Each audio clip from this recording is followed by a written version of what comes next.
Friends good afternoon, स्वागत है आपका सरकारी रिजल्ट्स जॉब.com में।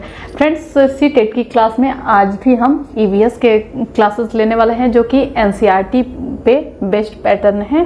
उसमें हम आपको जो है कि पक्षियों के बारे में बता रहे थे, तो पक्षियों से रिलेटेड जो भी चीज़ें आपके एग्जाम में आती हैं वो सारी चीज़ें बता दी गई हैं।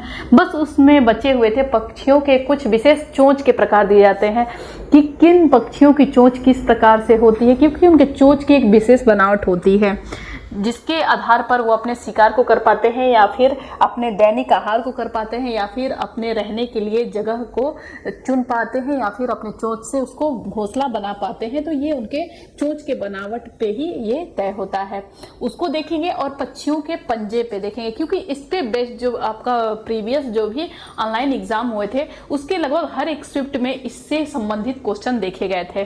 तो ये आपको देखना होगा, बहुत ज़्यादा ब्रॉड नहीं है लेकिन बहुत ही ज़्यादा इंपॉर्टेंट जरूर है। तो आइए देखते हैं बिना टाइम वेस्ट किए। पहले है कि बाज, चील और गिद्ध। जैसा कि आप जानते हैं कि ये कैसे पक्षी होते हैं, मांसाहारी पक्षी होते हैं। मांसाहारी पक्षियों की चोंच, इनकी चोंच कैसी होती है, तो इनकी चोंच छोटी और हुक की तरह मुड़ी हुई होती है। ये मांसाहारी पक्षियों की विशेषताएं होती हैं कि उनकी चोंच ज़्यादा लंबी नहीं होती, उनकी चोंच छोटी होती है और हुक की तरह मुड़ी हुई होती है, जैसे आगे से ऐसे मुड़ा रहता है। नेक्स्ट देखते हैं कि तोते की घुमावदार चोंच होती है। ये जैसे कि आपको कैसे देगा, ये चोंच की पहचान दे देगी कि निम्न में से किन पक्षियों की चोंच जो है कि छोटी और हुक की तरह मुड़ी हुई होती है, ये दे देगा। तो ऑप्शन में भी हो सकता है कि मांसाहारी पक्षी दे दे या फिर डायरेक्ट नाम दे दे। तो ये आपको याद रखना होगा कि मांसाहारी पक्षी की चोंच छोटी और हुक की तरह मुड़ी हुई होती है।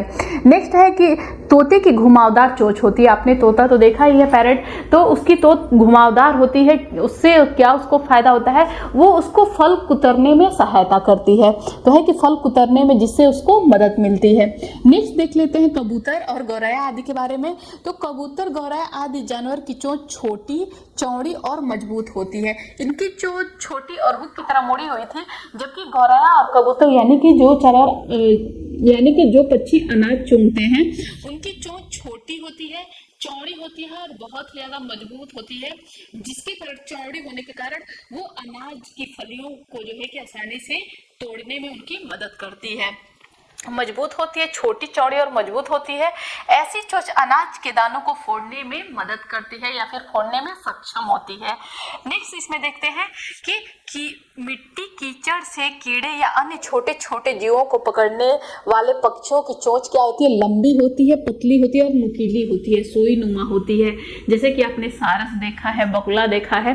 तो ये सब पानी में जब जाते हैं तो ये मछली पानी में पकड़ते हैं। तो क्या होता है कि कीचड़ में पकड़ने के लिए इनकी चोंच काफी लंबी होती है। छोटी चोंच वाले पक्षी पानी में कीड़ों को नहीं पकड़ पाते हैं, वे वही पक्षी पकड़ पाते हैं जिनकी चोंच लंबी होती है, पतली, लंबी और जो है कि सुई की तरह नुकीली होती है। तो चोंच लंबी, पतली, नुकीली और मुड़ी हुई होती है। इसमें है कि मछली पकड़ने वाले पक्षी जैसे सारस हो गया, बगुला हो गया आदि की चोंच लंबी, पतली व सुई जैसी होती है। ये इनके चोंच की विशेषताएं हैं। इसमें थोड़ी सी बची हुई चीज़ है वो भी बता देते हैं। उसके बाद पक्षियों के पंजे के बारे में देखेंगे। अब हम देख लेते हैं इसमें समरी टाइप का कि कुछ पक्षियों की चोंच निस्पंदन यानी कि फिल्ट्रेशन का काम करती है।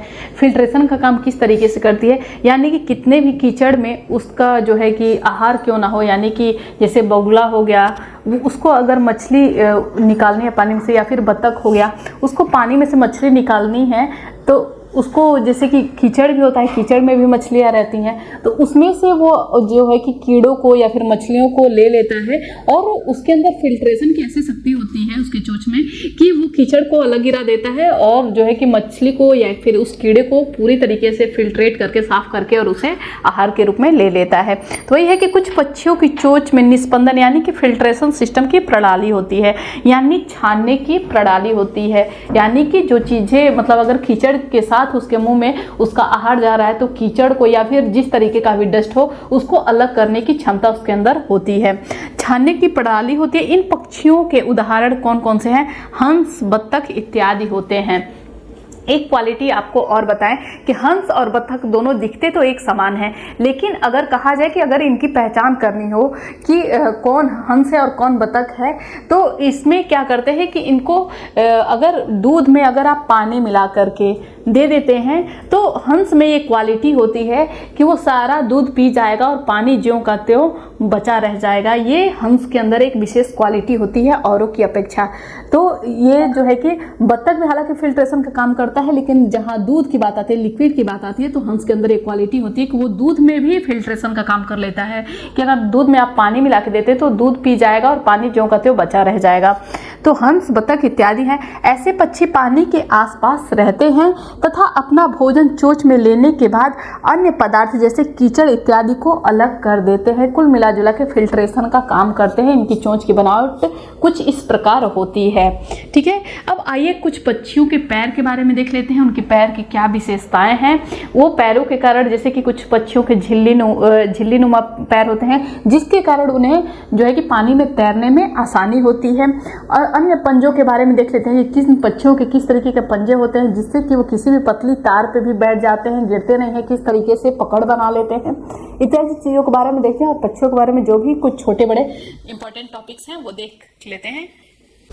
इसमें नेक्स्ट हम देखते हैं कि पानी में तैरने वाले पक्षियों के पंजे झिल्लीदार होते हैं। अब पंजों के बारे में कुछ विशेषताएं बताई गई हैं, आपके एनसीईआरटी में दिया गया है और आपके एग्जाम में ऐसे ही क्वेश्चन देते हैं और उसका पूछता है कि इनमें से निम्न में से कौन सा ऐसा पक्षी है।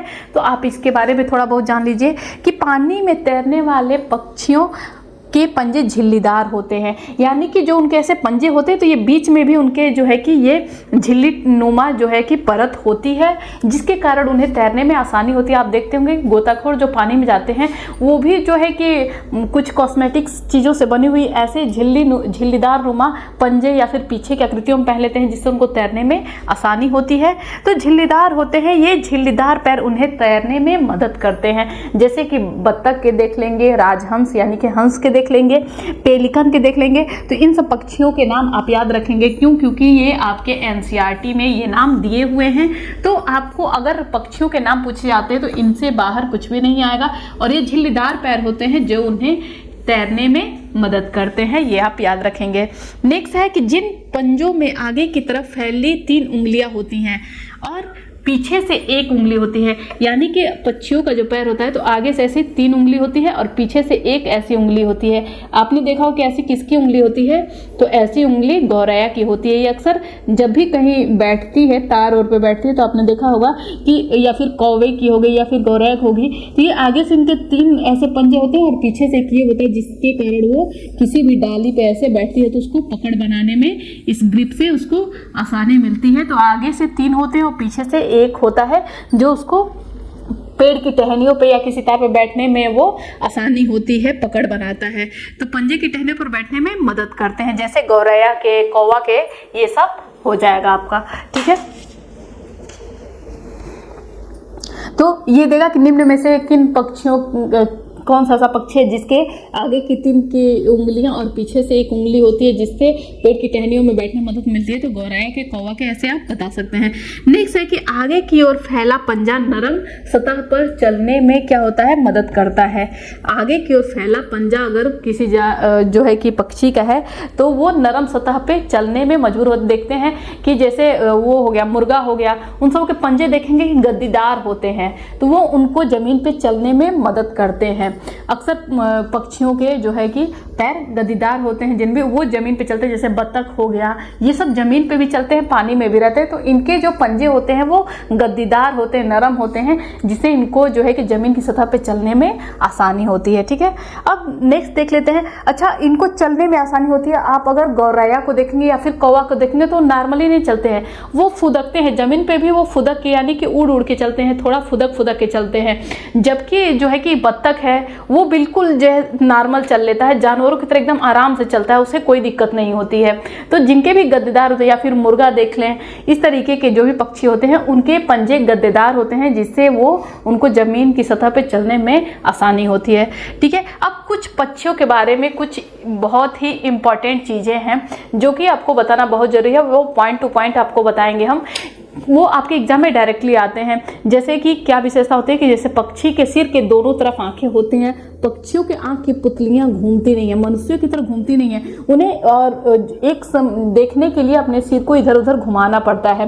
और पक्षी एक समय में दो अलग अलग चीज़ों को देख सकता है। जैसे कि हम मनुष्य हैं कि किसी भी चीज़ पे एक साथ कंसंट्रेशन जाएगा, ऐसा नहीं है कि इस आंख से इधर की चीज़ देख ले और इस आंख से बिल्कुल इधर की चीज़ देख ले कुछ हो रहा है तो। लेकिन पक्षी की ये विशेषता होती है कि एक समय में वो दो चीज़ों को देखता है, क्योंकि उनकी आंख जो है कि दोनों तरफ होती है और दोनों आंख जो है कि अलग अलग तरीके से कार्य कर रही होती है। जबकि मनुष्य के ब्रेन में एक समय में एक ही चीज़ चलेगी देखेगा तो। ठीक है, तो इस तरीके के महत्वपूर्ण कुछ टॉपिक हैं जो आपके एग्जाम में डायरेक्टली पूछे जाते हैं, तो वो आपको पॉइंट आउट करवा देती हूँ यहाँ पे, जिससे पक्षियों से रिलेटेड सारी चीज़ें आपको बिल्कुल ही क्लियर हो जाएंगी। इसमें है अब पक्षियों के बारे में कुछ इम्पॉर्टेंट चीज़ें हैं, बहुत ही सामान्य चीज़ें हैं लेकिन इम्पॉर्टेंट है कि पक्षी अपना घोंसला बनाते हैं। ऐसा नहीं कि वो हमेशा रहने के लिए घोंसला बनाते हैं कि इस घोंसले में आराम से हम एक बार बना लिए रहेंगे, नहीं। पक्षी केवल घोंसले तभी बनाते हैं जब उन्हें अंडे देने होते हैं, और अंडे देने के बाद जब उसमें से बच्चे निकल जाते हैं तो उन्हें छोड़कर पक्षी उड़ जाता है फिर वहाँ से और अलग अलग जगहों पर चला जाता है, जैसे ज़मीन में, पानी में, या फिर जो है कि उसे जहाँ रहना होता है आसमान में, ज़मीन पे, या फिर पानी में, या फिर पेड़ पर। इस तरीके से पक्षी वहाँ से चले जाते हैं। जैसे कि बतख है तो उसे जब अंडे देने होंगे तो वो अपने वो जहाँ भी उसका घर रहेगा या फिर जहाँ घोंसला तो नहीं, उसका एक जो होता है कि घर होता है, तो वहाँ पे वो अंडे देगा, पानी में तो अंडे देगा नहीं। तो इस तरीके से वो उसे जहाँ देना होता है उस घोंसले में अपने उस जगह पे अंडे दे करके, और जब उसमें से बच्चे निकल जाते हैं तो पुनः वो अपने स्थान पर चला जाता है जहाँ उसे रहना पसंद होता है। ठीक है, अब नेक्स्ट है कि अधिकतर पक्षियों की आंखें उनके सिर के दोनों तरफ होती है। हमने आपको पहले बताया कि पक्षियों के जो आंखें होती हैं उनके सिर के दोनों तरफ होती हैं। उससे उनको क्या फ़ायदा होता है कि एक ही समय में वो दो अलग अलग चीज़ों को देख सकते हैं। ठीक है, पक्षी एक ही समय में दो अलग अलग चीज़ों को देख लेता है, यानी उन पर नज़र डाल लेता है और दो अलग अलग चीज़ों पर नज़र डालता है। जब अलग अलग चीज़ों पर अपना नज़र केंद्रित करता है तो उनके देखने का दायरा बढ़ जाता है, यानी कि एक समय में वो दो चीज़ों को देख लेते हैं। जबकि हम मनुष्य ऐसा नहीं कर सकते। एक समय में हम सामने वाली चीज़ों को या फिर अपनी पुतली को घुमाएं तो अगर इधर घुमाते तो बस इधर की चीज़ों को, या फिर इधर घुमाते तो बस इधर की चीज़ों को देख पाएंगे, लेकिन लेफ्ट राइट जिधर घुमाएंगे तो उधर की ही साइड्स की चीज़ों को देख पाएंगे। जबकि पक्षियों में एक समय में वो दो अलग अलग चीज़ों को देख सकता है, यानी कि अगर उसको इधर से कुछ मतलब कि उसके पे कोई इधर से प्रहार करे, उसको मारने की कोशिश करे, इधर से करे, तो वो दोनों तरफ के अपने जो है कि शिकारों को एक साथ देख लेता है, देख सकता है। एक समय में दो अलग अलग चीज़ों को देख सकता है, उन पर ध्यान भी केंद्रित कर सकता है, उन पर कमांड भी कर सकता है। ठीक है, देखने का दायरा बढ़ जाता है, और जब ये बिल्कुल सामने देखते हैं तो इनकी दोनों आंखें एक ही चीज़ पर केंद्रित होती हैं। और कभी कभी ऐसा होता है कि बिल्कुल ऐसे सामने देखते हैं जब, तो एक समय में बस वो सामने की चीज़ों को देख पाते हैं। जबकि वो नॉर्मल अवस्था में रहेंगे तो वो क्या करते हैं, दोनों अलग अलग चीज़ों को दो साइड्स में देख सकते हैं। इसके बाद से एक और इम्पॉर्टेंट पॉइंट हो जाता है कि जो है कि पक्षी के पंख जो होते हैं काफ़ी नरम होते हैं और ये झड़ते हैं और नए भी आते हैं। ये चूँकि एनसीईआरटी में बच्चों का बुक है तो उनका बच्चे जो भी छोटी छोटी इन्फॉर्मेशन होती है पक्षियों के बारे में, ये सारी चीज़ें दी हुई हैं। लेकिन आपके एनसीईआरटी में जब से ऑनलाइन होने लगा है तो कई सारे शिफ्ट होने लगा है, तो जब क्वेश्चन बचता नहीं है तो कुछ भी क्वेश्चन बन सकता है, बिल्कुल नॉर्मल भी क्वेश्चन बनेंगे। क्योंकि हमने आपको पहले ही बता दिया है कि सीटेट में जो है कि 40% क्वेश्चन बिल्कुल सामान्य बनते हैं। किसी भी एग्जाम में 40% तक क्वेश्चन बिल्कुल सामान्य बनते हैं, जो कि एक सामान्यता पढ़ा हुआ बच्चा, एवरेज में एक बच्चा है तो वो दे सकता है, बिल्कुल आसानी से दे सकता है। लेकिन जब उससे ऊपर उठने लगता है तो उसके स्टैंडर्ड जो है कि स्टैंडर्ड होते जाते हैं, क्वेश्चन में क्वालिटी आती आती है। तो वही चीज़ यहाँ पे भी होता है जिसमें सामान्य क्वेश्चन भी बनते हैं। तो ये नहीं सोचना है कि अरे इतना आसान आएगा, एनसीईआरटी में है तो आएगा। तो ये है कि पक्षियों के जो है पंख क्या होते हैं, बहुत ही नरम होते हैं, जो उनको ठंड से बचाते हैं, उनको जो है कि सुरक्षा देते हैं। ये पंख जब झड़ते हैं तो नए पंख भी आते हैं। ये पक्षियों के बारे में एक और विशेषता दी हुई है। एक और है इसमें कि पक्षियों के जो है कि कान होते हैं लेकिन दिखाई नहीं देते हैं। ये इनके सिर पे दो छोटे छोटे छेद होते हैं, बिंदु के समान छोटे छोटे छेद होते हैं, यानी कि पक्षियों के भी कान होते हैं, भले हमें दिखाई ना दे। इनके सिर के दोनों तरफ होते हैं छोटे छोटे छेद के रूप में। प्लस एक और इसमें पॉइंट है पक्षी के बारे में कि पक्षी के आँख की पुतलियों के बारे में दिया हुआ है कि पक्षी के आँख की पुतलियाँ हम इंसानों की तरह घूम नहीं सकती हैं। उन्हें जो है कि इधर उधर देखने के लिए, आगे पीछे देखने के लिए अपने सिर को घुमाना पड़ता है। पक्षी का जब हम आपको कल क्लासेस जो आपकी चल रही थी उसमें बताए थे कि उल्लू एक ऐसा पक्षी है जो अपने सिर को बिल्कुल गोल घुमा लेता है, यानी कि 360 डिग्री पे घुमा लेता है। और उसके अलावा एक और क्वेश्चन था कि कौन सा ऐसा पक्षी है जो झटके से अपने गर्दन आगे पीछे करती है, तो मैना पक्षी होते हैं। जबकि पूरा सिर पूरा गर्दन घुमा लेगा तो कौन सा वो पक्षी है, तो वो होता है उल्लू। और प्लस सारे पक्षियों की सामान्यता आंखें सिर के दोनों तरफ होते हैं, लेकिन उल्लू का एक ये विशेषता है कि मनुष्य की तरह उसकी दोनों आंखें सामने की तरफ होती हैं। ठीक है, तो ये इतने सारे इंफॉर्मेशन पक्षियों के बारे में थे जो कि आपके एग्जाम के लिए बहुत ही ज़्यादा महत्वपूर्ण है। उम्मीद करती हूँ कि आपको ये क्लासेस बहुत ही पसंद आई होंगी। अगर पसंद आते हैं तो प्लीज़ लाइक करें, अगर आपने सब्सक्राइब ना किया हो तो सब्सक्राइब करें, ज़्यादा से ज़्यादा शेयर करें। Thank you for watching this video.